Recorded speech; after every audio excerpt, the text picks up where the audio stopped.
And we are live. Good morning, good afternoon, good evening. Barry William Maglidi here, your host for this episode of the Freedom Series live stream session. And I've got the delightful Amber Vilhauer, all the way from the States, who is a phenomenal human being. I was blessed enough to meet about 3 months ago now, I think. We hired her company, NGNG, No Guts, No Glory, to help with the book launch of The Path to Freedom into the States. And I've just had an amazing time with you and your team. You're phenomenal at what you do. I'm just so blessed we've met. And yeah, super excited for our episode this evening. Welcome to the show.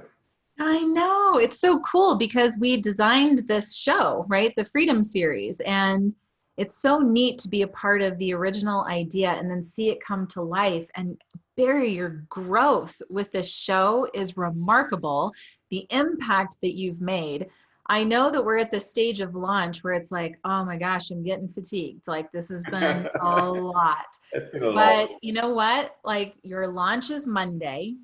Monday. Remember when we had our first conversation and all of the things that have happened, all of the conversations and all of the lives and all of the progress and the status of the book. And it's been so fulfilling to be a part of this. So thank you for your trust in me. You're so welcome. And look, you guys have delivered. If you're joining us live tonight, welcome to the show. Rafi from my team is across all the different channels on the interwebs, monitoring your comments. So please ask any questions you've got for myself, Amber, through this episode. I'd love to get them answered for you. And also hit the like button, let us know that you're watching. Interesting, because I was reflecting on that this week. I remember we had our first call and you said there'll be this eerie feeling like a week out from the book launch where it's like there's nothing to do. Everything's kind of set and forget. And I reached that this week. It was this eerie feeling of like, shit, like I've done 65 or 70 live stream episodes in the past month. We've booked the guests, we've shown up, we've interviewed, we've streamed them live. We've had a few 100,000 views of those episodes. It's a bit surreal to look back at 2 months ago when you said, hey, here's the plan, here's what we're doing. I'm like, WTF, we're what? Like, how's this? You're like, we've got you, it's all going to be okay. And here we are, eerily riding into the book launch on Monday. It is weird. It's weird for me too. I tell my team, like I had a little bit of a freak out moment maybe a week or two ago. And I just thought, I must be missing something. Are we in the right place? But it is the process because you've done so much work and it's so intense in the beginning and it just keeps building and building. And now we just get to ride the wave, right? So I know you love surfing. You're going to have to teach me how to surf, man. Like I'm not going to be good at it at first, but I really am good at perseverance. I can just imagine myself at it. But no, it's been a whole lot of fun. And it's also something to wrap your mind around that this is just the beginning. Yeah. Right. And so sometimes at this point, an author's like, oh my gosh, like I just need a month's vacation after this.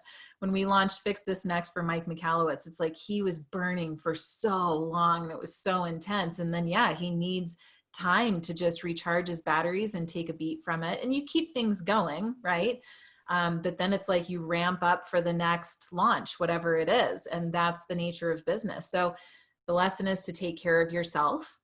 The lesson is to hire great people around you that are going to support you because you should not be doing anything alone in your business, right? Not really. Yeah. There's so much power in doing things together and surrounding yourself with people that make it fun and having a great plan, right? So that everybody knows the plan, you can execute together. And this has been a whole lot of fun. Yeah, absolutely. Where did this all start for you? Like, how did you get into the position you're in right now with your business and helping the people that you help? Honestly, it was fate. I think it was fate because I didn't have ambitions as a kid to be like a website designer, didn't know anything about launching books.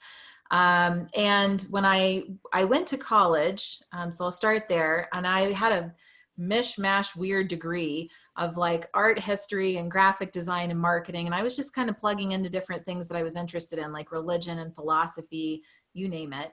And while I was going to school at the University of Arizona, I got a job selling Cutco cutlery, which for those of you who don't know, they're high-end kitchen knives. And there is something about that company that is just magical.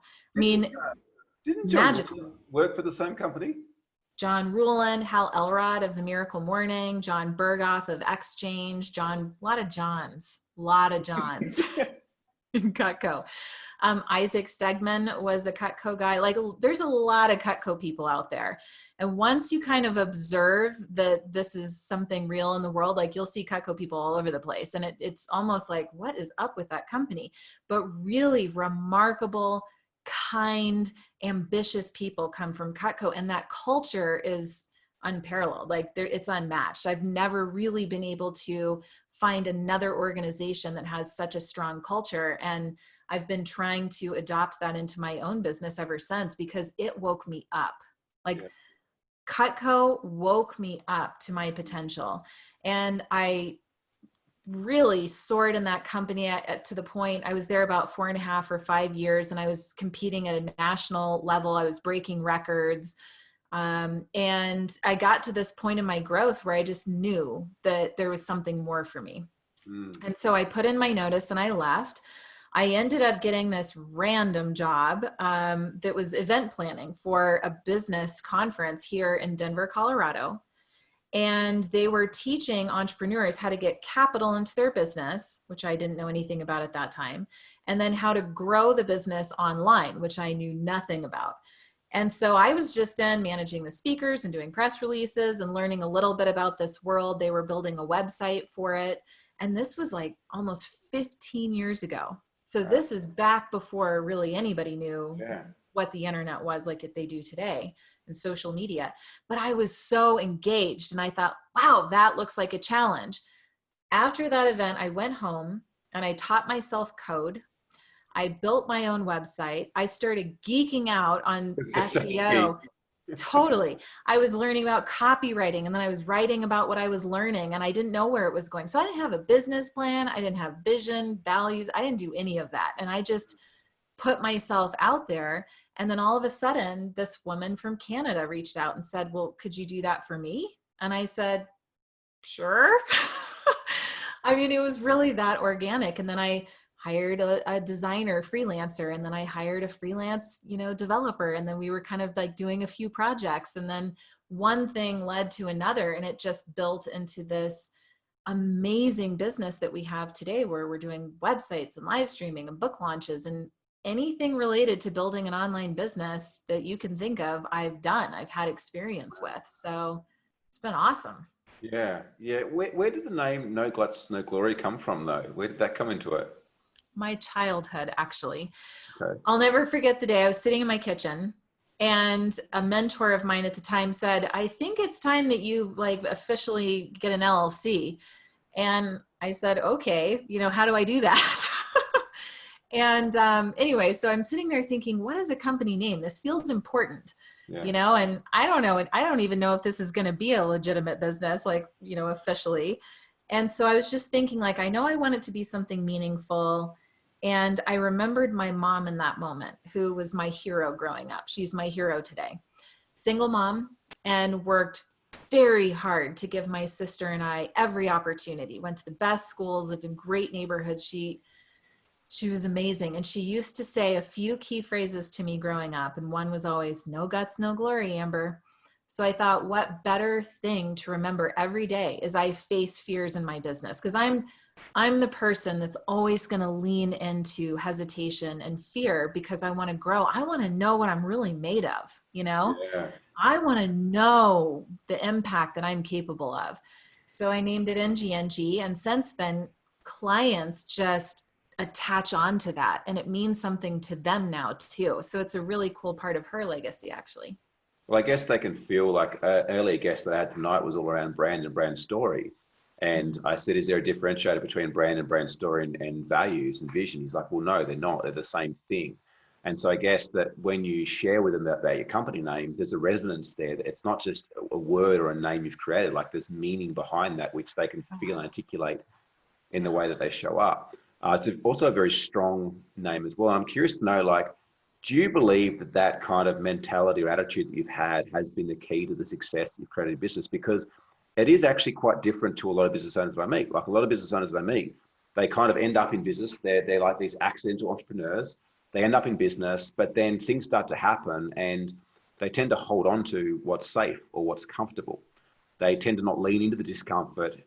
Yet I know from my own experience that leaning into discomfort has been what's allowed me to have exponential growth in not just my personal life, but in my business ventures as well. Like, do you believe that's a key to your success? Yes. And I really think that it comes to an awareness, and an awareness of the pattern, right? So like the first time that I leaned into something that I was afraid of doing, and I had a positive outcome. Now, fast forward, the next time that I'm afraid of something, I need to have awareness. I need to remember that the last time I did something scary and I leaned in and I took action, I had a positive outcome. You're not always going to have a positive outcome. Or maybe I even challenge that in myself, because you can always find a positive outcome in any situation, right? Like you look at COVID and how disruptive that was to our global economy. Yet I can pinpoint tons of positive things that happened as a result of that change, right? So naturally, as humans, of course, we want to be safe and secure, right? And it's also boring. And it's also, it makes us sad and depressed and lonely, because deep down, we're not doing the work that we came here to do, and we know better. And so what people do is they eat the cookies and they drink the beer and they, self-sabotage because something just feels like it's off. Something's missing. They're just not happy. Well, it's because you're not growing. You're not changing. You're not shaking it up. You don't have adventure in your life. Like, go out and try something different and see what happens. And I bet you anything, it's going to be a positive change. So you really do have to develop this no guts, no glory mentality. I can't say that it's my only key to success, because I have had a fierce focus on constantly improving and challenging what I'm doing and growing and educating myself. And I've had a fierce, dedication to developing relationship and sharing love and just being myself. And you have this mix of these ingredients, and it just creates something so magnificent and magical, well beyond anything that you thought it would be, right? So you kind of have to trust the process. Yeah. You raised a really interesting point there. And I think, like, for me, fear, the acronym is false evidence appearing real. I know, I love that. I think often we get caught up into as well, like even if we face something, we can have a perception that when we faced it in the past, it didn't work out the way that it should have. And so it's like a bad relationship. So we stop dating, or we stop, going out and meeting people because of past experiences. But I also think, though, too, like if the viewers and listeners today watching this could think back, like, when have you never not had enough? Like, when in your life have you ever not had what you needed? Right? The sheer fact that you're here, right now, listening and watching to this episode is the fact that you've survived, right? You've survived. And I believe the pain is actually in the procrastination, right? The pain is in the thought of something rather than just rolling your sleeves up and getting it done, and being okay to fall over and pick yourself up and go again. And I think too, like we grossly overestimate what we can do in a short period of time, and grossly underestimate what we can do in a long period of time. And so this is where I think too, like a lot of business owners have been through employment, and therefore they're conditioned by more work equals more money. We can't be running those biases with trying to grow a great business, right? Because sometimes things take a while to come to fruition. You talked about the book. It's like getting to the launch on Monday is like just the first smallest tiny little step. But often the first tiny step takes the most amount of energy. Think about a rocket, right? Most of the fuel is used up in the first 10 seconds to get the thing off the ground. It's the same within a lot what we do in the business. Like, most of the effort, the live streams, 60, 70 in the last 4 weeks. But now we've created a bit of a slipstream for what's next on that path to launching the book. Yeah. And something that I feel called to share in this moment is that sometimes when we're watching an episode like this and we're looking at somebody who's in our minds further along in the journey than we are, we have a tendency to think, oh, well, Barry just has the right, background, or he was educated, or he got lucky, or things came easily to him, or he's a good looking guy, or he's this, or, it's like, so of course it would work for him, but I'm unique in this other way. And it's like, people don't know that, you know, you look at me and I'm this like happy and bright and bubbly person. But when I was a teenager, I was the opposite of who you see today. I was so lost and depressed and unsure of myself and insecure. I didn't stand up for myself. I didn't feel like I had value. I didn't feel seen. I mean, it was like the opposite. I wasn't talking to anybody. I was suffering alone. I didn't ask for help. And yet, look at me now. It's like those were years of little conscious choices to change and develop into a person that I would be proud to be, you know? Okay. And now I'm making different decisions, and those different decisions to take that action and to lean in when it's hard and to be open and honest, even at the risk of tremendous pain if something goes wrong. You know, these are choices, and it's those choices that develop us into our whole selves. And when we are our whole selves, you can create the company you want and have the money that you want and absolutely enjoy the relationship that you want. Like, those things are possible, but it really starts with you. And everybody has to go through moments of absolute hell. Everybody, nobody's exempt from it. And I just think that's something that we all need to remember to get out of that comparison mode. Yeah, it's so beautifully put. If you're joining us live tonight, welcome. So grateful that you're here. Please hit the like button. Let us know that you're watching. Post your questions below. There's a bunch of questions coming in, which we will get to in just a second. Before we do, though, I guess it's this. It's like, be careful not to compare your behind the scenes footage to somebody else's highlight reel. This is some of the challenges we have with social media, is that often people are posting their highlight reel. They're not seeing the things that happen in the background. Like, I've worked my ass off for 18 years. I've failed in every way, shape, and form possible. Like, I've done some really stupid shit, right? And I've also done some great stuff, and I've made some good decisions. The reality is that where I'm at right now is exactly what you just said, is a culmination of the decisions, one after the other, that's led me here. Now, could I have been here 10 years ago? Probably. But I'm so grateful for what I've been through to be here, the amount of times I've been knocked down, because it's taught me resilience. It's taught me to keep getting back up. And, you know, someone asked a question on the show the other day, they're like, oh, do you believe your business is recession-proof, to one of my guests? And they're like, well, no. And I said, I don't believe my business is either, but I believe I am. I believe I'm recession-proof, because no matter what happens to me, I'll always find a way through. And the only time I could ever fail is if I stop trying. Okay, everybody, I'm going to ask you something right here and now. You have got to start a watch party. On the bottom right-hand corner of the screen, if you're on Facebook, there's a button that says Start Watch Party. If you are anywhere else watching this, please share this. Please share this episode on your timeline. Why? Because for sure, somebody in your friends list would find value. This moment, what we're talking about right here, can save a life. And I pause there because people need this message right now. So Barry, you're the freaking man. I just think you are awesome. I love what you just said. And I'm hoping that we are just breathing this confidence into viewers right now, because we need better leaders right now, right? We need you to get up and exercise that perseverance muscle and be the leader that you are absolutely capable of being right now. This is hot. I remember 9 years ago, like bankrupt, losing my kids, my partner, you know, traveling across the country, having lost fucking everything that I'd spent my life at that point in time to build. And the weirdest thing is that as emotional and challenging it was, I had this eerie, not even eerie, I had this feeling in my heart that there was a reason for it. Like it was this really crazy situation, because everything was so screwed up and so messed up. I was so emotional, like my life was shattered in every way, shape, and form.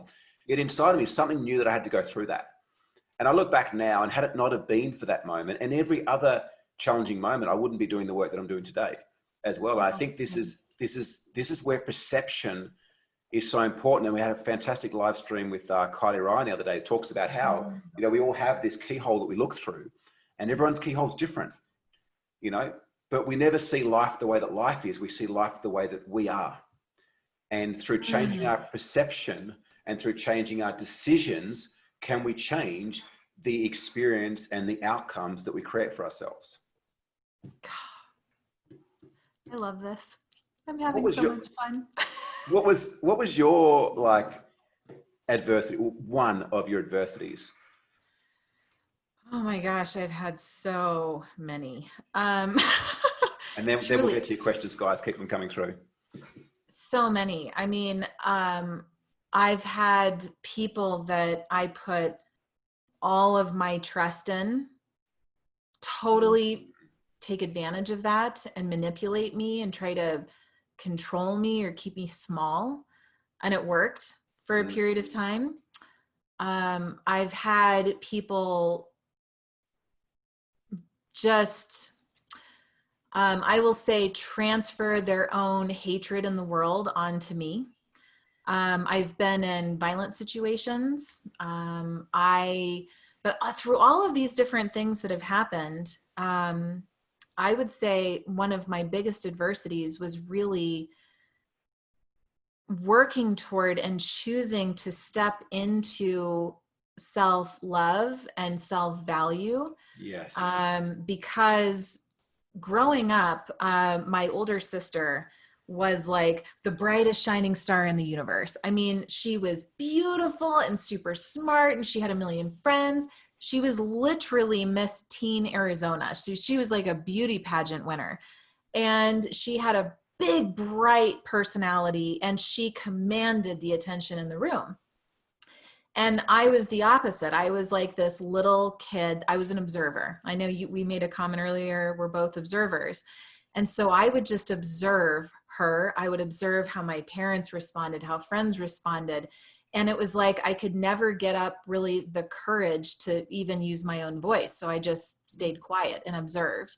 And over the years, that translated into me not even being open to having friends in school. So I had no friends growing up. And I had this sadness, like, why doesn't anybody see me? Like, why doesn't anybody like me? You know, like, what am I doing wrong in the world?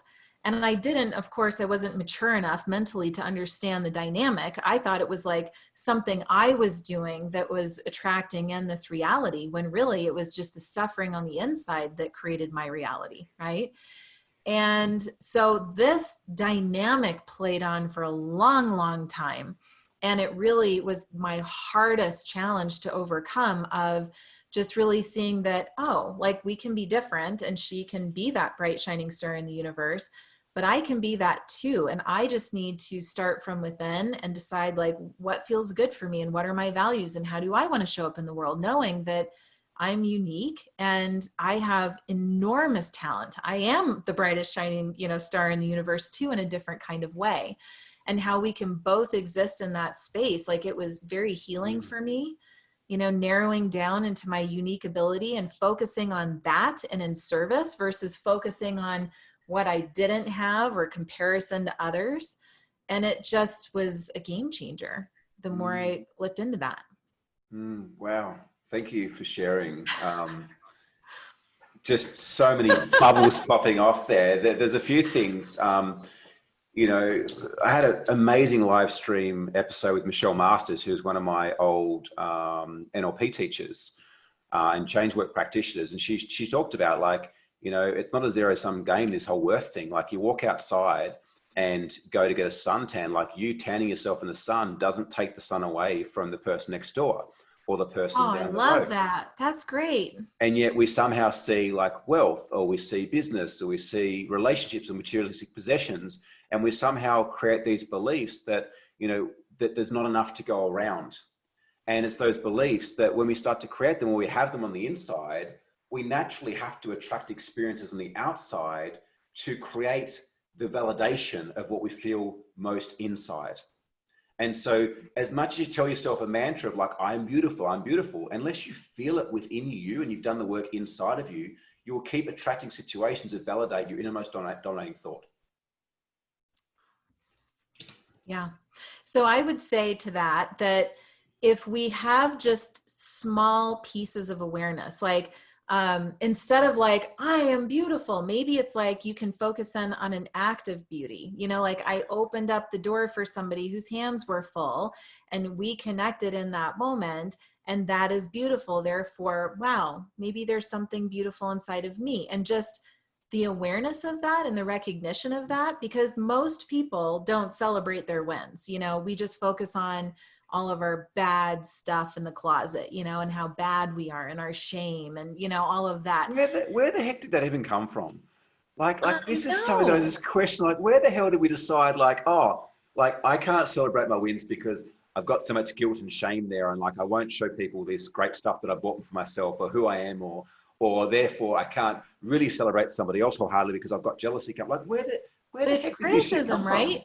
Because first of all, like we don't want to make other people feel bad because they don't have the success that we're having in that moment. But also we've been criticized from other people that feel less than inside. They're living in lack. So now Barry has success and he's celebrating because he's so happy. And I'm like, you ass, like, look at you self-promoting, like gross, shame, blame, you know, it's like, it is this really interesting dynamic.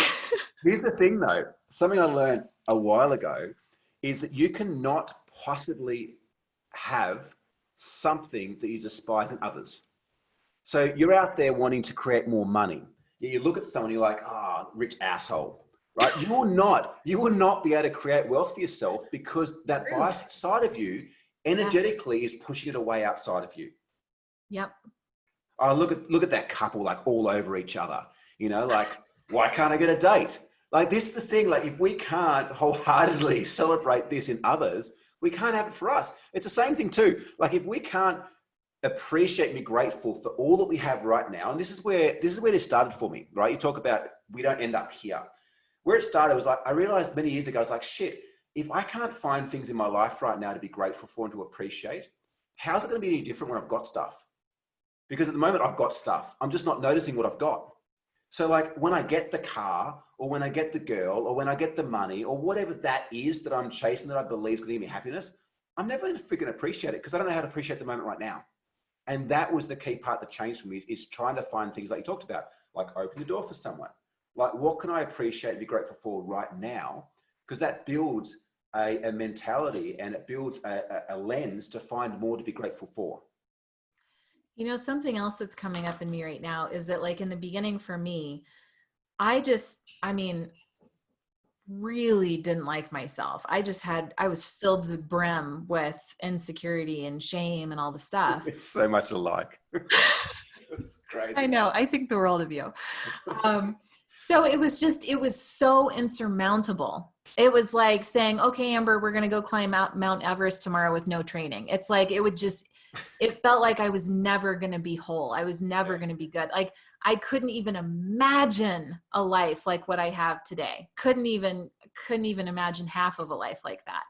And so sometimes like, I think what happened for me is I stopped focusing so much on that feeling on the inside. And I thought, well, if it's just ugly on the inside, I've got to focus my energy on the outside and maybe I just give and see what happens. Yes. So by opening up that door, that felt good. And then I thought, well, gosh, I don't get to feel good very often. What else can I do to feel good?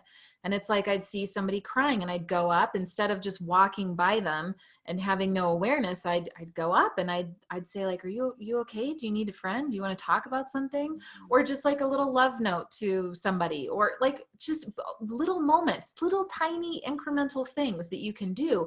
And I started to attach to those instead of the inner shame or whatever I was experiencing here. And then all of a sudden, sort of like, you know, I'll say jelly beans because Darius was just talking to me about jelly beans this weekend, sort of like putting jelly beans into a jar. You have these moments, these deposits, right? These little ones that start to fill up that void that you would otherwise feel. And now I'm at this place where like, I am focused as much as is humanly possible just on giving to others because it feels so damn amazing. There's no better feeling.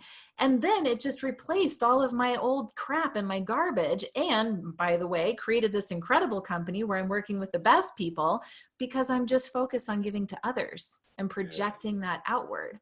So maybe that's something that people could try. If you're not feeling fully fulfilled inside, give more. I love that. And it's so true. It's so true.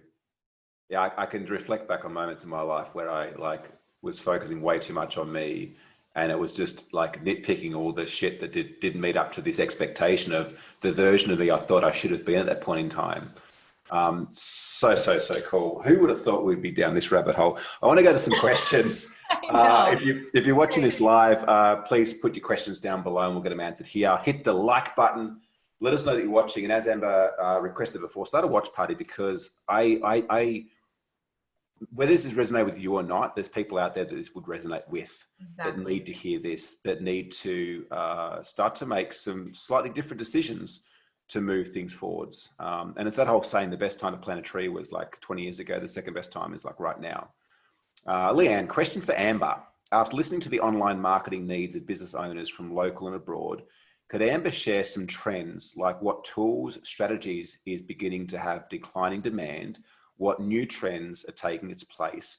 Which ones are staying in for the long haul, etc.? Oh, such a great question. Leanne was the person who asked. Great. You rock, Leanne. That's a great question. Here's the simplest way I can describe it. The old way of marketing, which I'm going to say was like pre-COVID, that was a really defining crack in the universe of time, right? Yeah. Was COVID. COVID disrupted and changed everything. And we are yet to see the real impact of that. I mean, we're going to be observing it for years to come. But pre-COVID, I remember sitting in total soul frustration. I mean, soul frustration about the internet marketing world, because you saw all of these big time marketers and gurus out there talking about, oh, well, you just need to make a piece of content once and repurpose it, which I believe in. But what they were promoting was more of like generic surface vanilla templated content. Like, oh, here, just give me $27 and I'll give you a year's worth of social media content. And it's like, okay. And they were spouting off about automation, which is great, right? Because we need to improve our efficiencies so that we can be more to more people, right? So automation is great in theory, but automation is designed to strip out the human element, the human connection. And so between the generic content and the way that automation was happening, connection wasn't happening. Yeah. And it became this totally digital experience.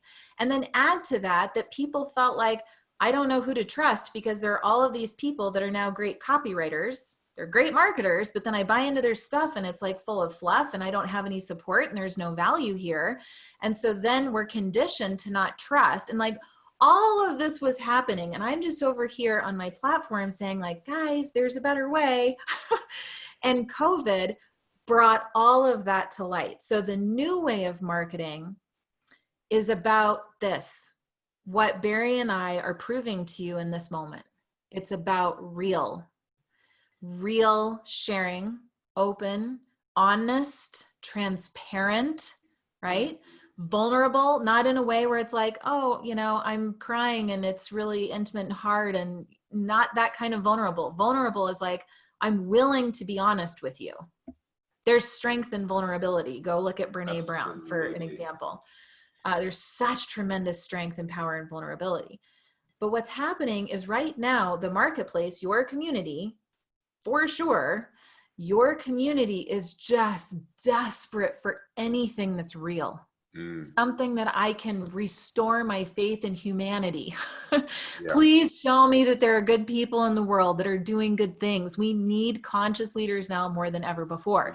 You don't have to have a big platform. You don't have to have the biggest ambitions to grow your company, but the internet marketing strategy that's going to work is if you are just real with people. So if you have a moment of impact with a prospect and that prospect came to you because they needed something and you gave them advice and now you connected and it was this really beautiful thing, make a quick little video. Hey, I was just talking to a client. This is what happened. This is what I said. This was the outcome. And I encourage you to do this as a result of that. That's just an open sharing. It's a story. And it's real, it's in the moment. Or you're taking a walk and a piece of wisdom comes in and you're like, oh gosh, I was just really wrestling with that for months and I just had this breakthrough moment. Don't hold it to yourself, share it with others. So what we talked about before is anything that you're feeling afraid or hesitant of, lean into that and there's a positive outcome on the other end. So whether you decide live streaming is your jam, which look into live streaming, or video or podcasting or blogging or social media. Whatever is meaningful to you as an outlet, as a way to deliver the message, do you, right? There's no cookie cutter anymore. Yeah. Do you get away from generic, be real with people, share what's in your heart and mind. Then you will connect with the right people who share the same values as you. That will translate automatically into more business with the right people, which is going to make you feel more fulfilled. You're going to be more profitable, and like attracts like. So your word of mouth starts to spread, more of the right people come in, and then you build this ecosystem where you're like, what? This is what's possible? Like, seriously, I get to talk to the best humans on the planet every single day, call after call after call. And I literally can't believe how this call could have been better than the last one, but it happens every day.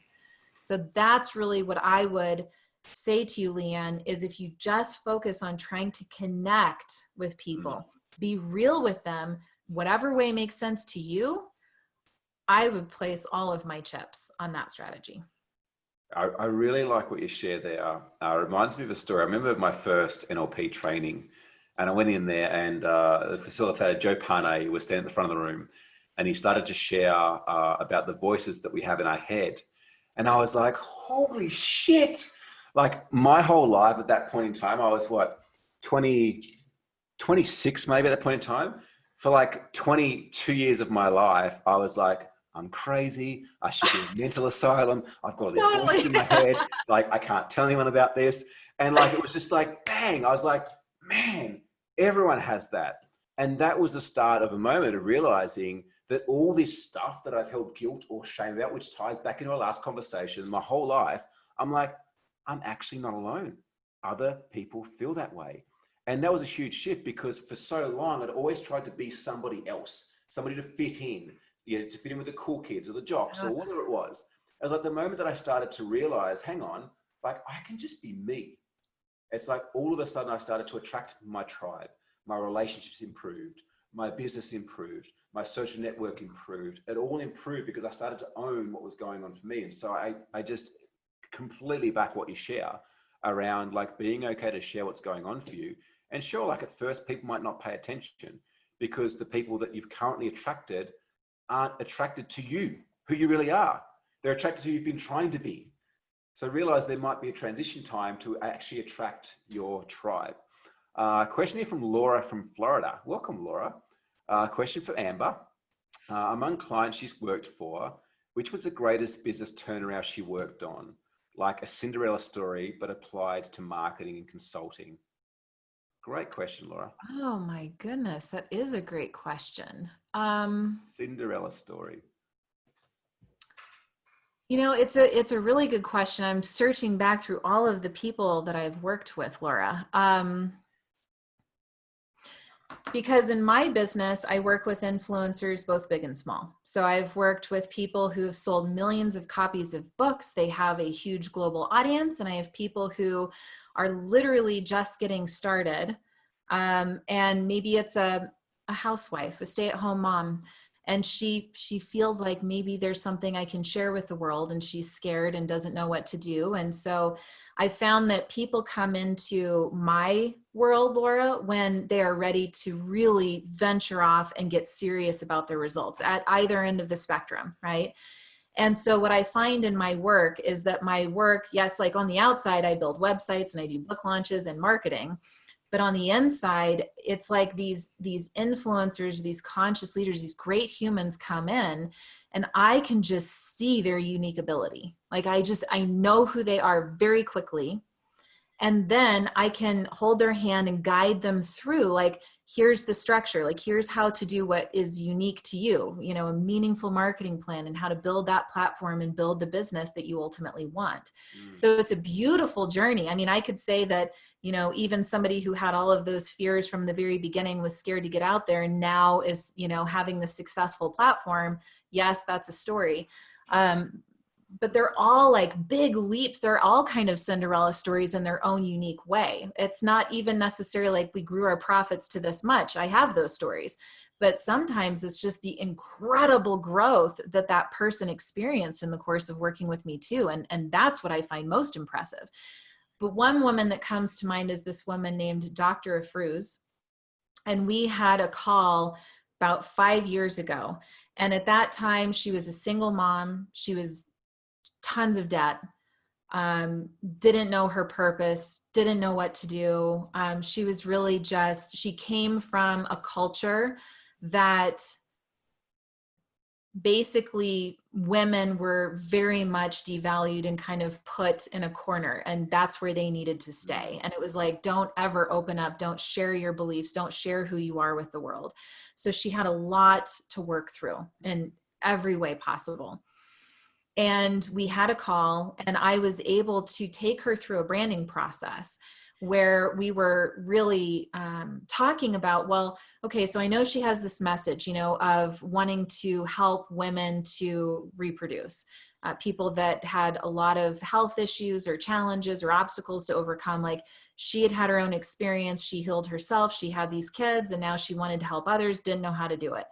And so anyway, we had this call where I said, well, tell me more about who your ideal client is. And I walked her through not just your typical like avatar where I have 2.5 children and, you know, some college and, you know, nothing like that. I want to know, like, the person you want to serve, like, what are they thinking about when they wake up in the middle of the night? What are they feeling when they're alone, you know, in their own thoughts? And what are they most afraid of? You know, that's what I want to know about the person you want to serve.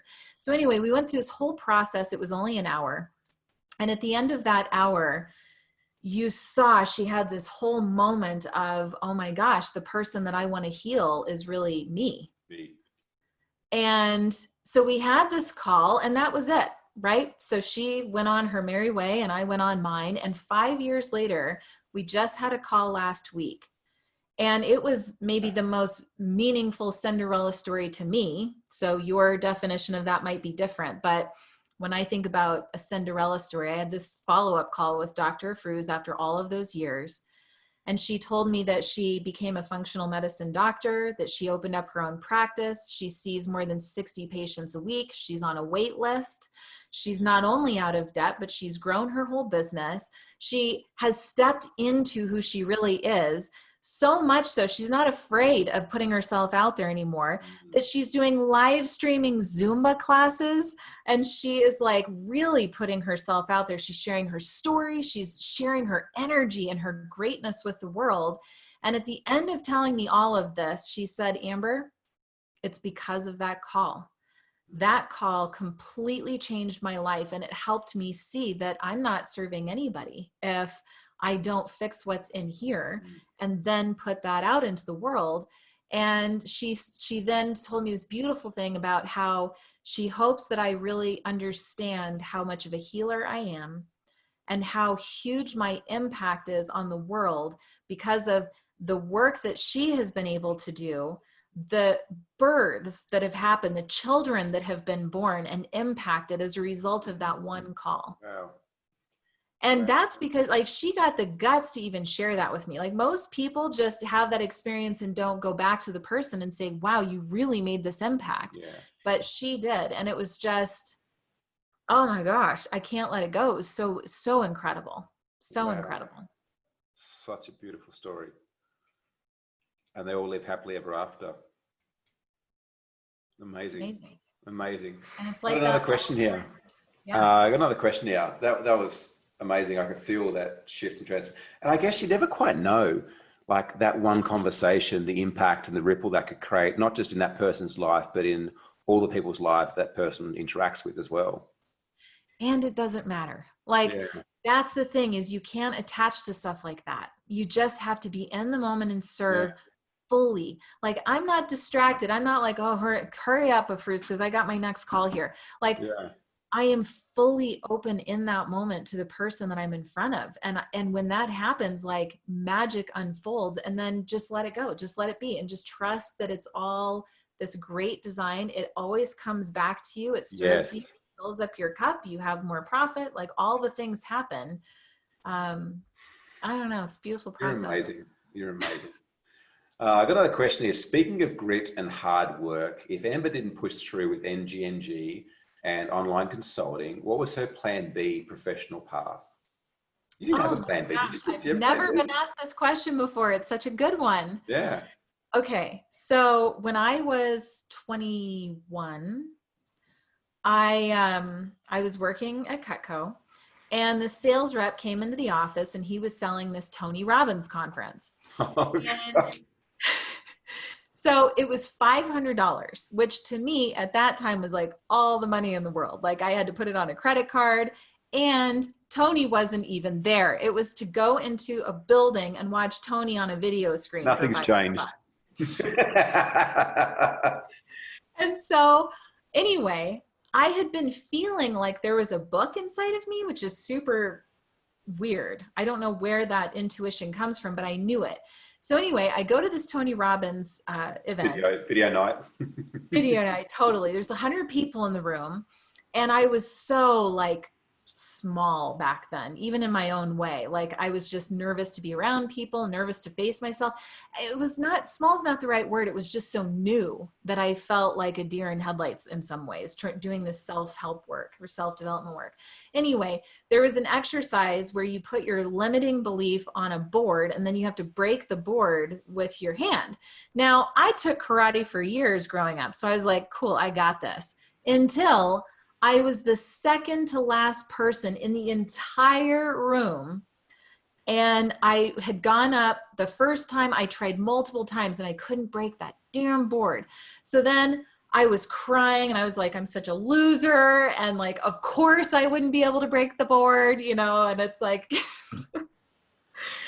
the human mind is really interesting. So anyway, the second time I come back around, because they wanted me to have like, give my hand a break. Second time I'm coming around. And now, because everybody else had already gone, like the room is clapping and everybody's like standing in a circle around me and they're like, you know, cheering me on to break this board. And I'm so humiliated. I feel like I've never been more humiliated in my life. I go up and I break this board. My limiting belief was you are not good enough. So I busted through that door and it just like broke this thing inside of me. And what it broke was all of my stories that had been piled up from my childhood that really contributed to this like smallness that I was feeling inside. And right after that, I went home, and in the next 4 months, it just, this book poured out of me. And it was my story of, you know, my teenage years. And I called it Rescuing Me, A Teen's Journey from Lost to Found. Wow. And it was this beautiful story. It was very hard, but so rewarding to write. It's not published if you're already on Amazon trying to hunt it down. On my desktop. After I say something like this, people are always like, how can I get a copy of it? It's a pretty juicy story. And so out of that story, the reason it's not published is because it just doesn't feel like the right time yet. At that time when I was done writing it, I thought, well, maybe I'll try to see like, what do I do with this book? And I went down the road and I got it professionally edited. And as I'm kind of creating this vision for myself, I'm thinking maybe I'm supposed to mentor teens and help them make better decisions. And so I was like, maybe I'll have a nonprofit someday. And I could see myself working with parents to get parents to like better understand what their teens are actually going through, or getting them to remember what it's like. And then maybe I can help teens to like better cope and learn, you know, self-development practices. And so this kind of thing was building. Meanwhile, I'm then running this event that's teaching business owners how to grow their business. I'm teaching myself code, and that just took off. NGNG just kind of took off.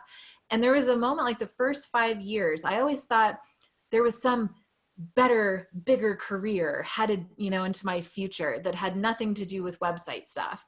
And I thought maybe it's around this teen thing, and I'll launch my book and have this platform. And then about 7 to 10 years into NGNG, I thought, oh my gosh, this really is my life's work. Like this is where I'm supposed to be. And so I never launched the book. I still might someday. I mean, enough people are curious about it. But that was kind of a path that was starting to form. And it was a beautiful one. It's one I'm very inspired about still. But I don't know, it just wasn't the right time. I totally thought you were going to talk about wanting to be the female version of Tony Robbins. Well, actually, the person that sold me into that event, his name was Jason.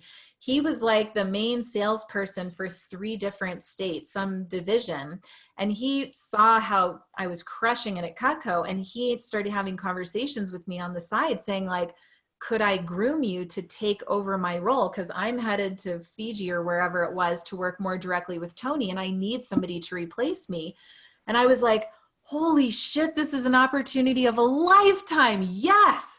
So I went back to Cutco and I'm like, I'm putting in my notice. And the region manager came to me and asked if I would stay another year and said like, Amber, we need you. And I just had this crossroads moment, man. And I just thought, I'm going to stay with Cutco. And so I did. And just, I don't regret that decision because look where I am today. Yeah. Wow. What a just crazy turn of events. Beautiful story. If you want a copy of Amber's book, just comment book below. We'll rally up a petition and get her to print that thing. I think she probably knows a good company that can help her to promote it. Yeah. So Amber, for anyone who's watching, listening to this today and is curious to find out more or maybe connect with you, what's the best way that they can connect with you guys and the amazing work you do at NG&G? Thank you. Honestly, just Google me and pick a platform because I am everywhere. My website is ambervilhauer.com. Kind of a tough last name to say and spell and remember. ngngeenterprises.com. I've got lots of websites, but if you just Google me, you'll find me.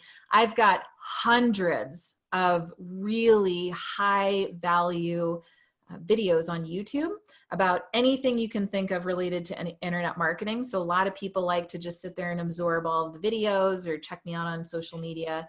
I'm a really easy person to just talk to. And so if you have any questions or want to share any challenges that you're having, like I'm open, just connect with me. Yeah, and I'd say too, like Amber, you and your team are just absolutely world-class to work with. I've been nothing but surprised and delighted every single day I rock up and work alongside you guys. And I know my team feels the same way as well. So if you've got a book to launch, absolutely reach out to these guys or anything else marketing related too. Amber, if you were to have a conversation with a 10-year-old version of you, knowing all that you know now and having been through what you've been through, what would you say to her? What advice would you give her?